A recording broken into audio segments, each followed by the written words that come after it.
असं आम्ही तयार झालेलो. आता ह्याची कोंगाडी ऐका. बोल, असं काय आम्ही तयार झालो होतो. बोल, असं काय तयार झालो होतो म्हणून. हाय, तेवढंच येतं आम्हाला. हाय हाय.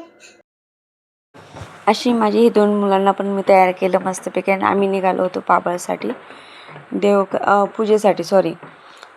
सो आम्ही एस टीने परत पुन्हा आम्ही प्रवासाला निघालो. अंधार पडला होता. जाऊस तर संध्याकाळचाच कार्यक्रम असो, पूजा वगैरे. सो आम्ही लेट निघालो होतो आणि जशी जागा ज्यांना भेटेल तसं आम्ही ॲडजस्ट झालो सर्व. जाऊबाई आणि गावाकडून आलेल्या सासूबाई, चुलत सासूबाई होत्या. आणि माझी सासूबाई पाठीमागं त्यांना जागा भेटली होती, सो त्या मागं बसल्या होत्या.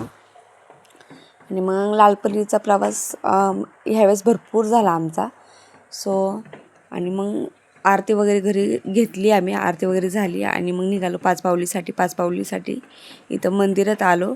आणि मला खरं सांगायचं तर विनीच्याच मागं जास्त पळावं लागत होता, कारण इकडं एकतर नवीन गावामध्ये नवीन ठिकाणी आणि तो लहान, तो नुसताच पळत होता, त्याला मज्जा वाटत होती. पण इथं सर्वच ओळखीचे होते आणि त्याला सर्वजण ओळखत होते असं नव्हतं. घरचे सर्व ओळखत होते पण बाकीचं गाव वेगळं आणि डायरेक्ट तो पळायचा. सो भीती वाटत होती मला भरपूर. आणि आपली पिल्लं म्हणजे आपली जीव आणि त्यांच्याकडे लक्ष ठेवणं ही खूप मोठी जबाबदारी असते नाही काय. सो मी त्याच्याच मागं जास्त होते.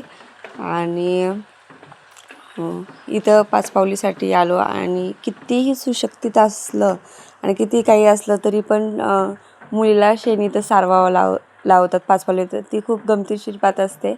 आणि आम्ही फोटो वगैरे तिथे शूट केले. हाताने शेण वगैरे सारवायला लावतात, मंदिर वगैरे काढतात, देवाचं लग्न वगैरे लावतात तिथे पाचपावलीमध्ये. कोणाकोणाकडे ही पद्धत, पारंपरिक पद्धत अजूनही होते, कमेंटमध्ये नक्की सांगा. मग आम्ही दुसऱ्या दिवशी संध्याकाळी, माझ्या मोबाईल एवढी चार्ज नव्हती, सो मुलांना झोपवायच्या नादात मी सुद्धा झोपून गेले. आणि सकाळी आम्ही निघालो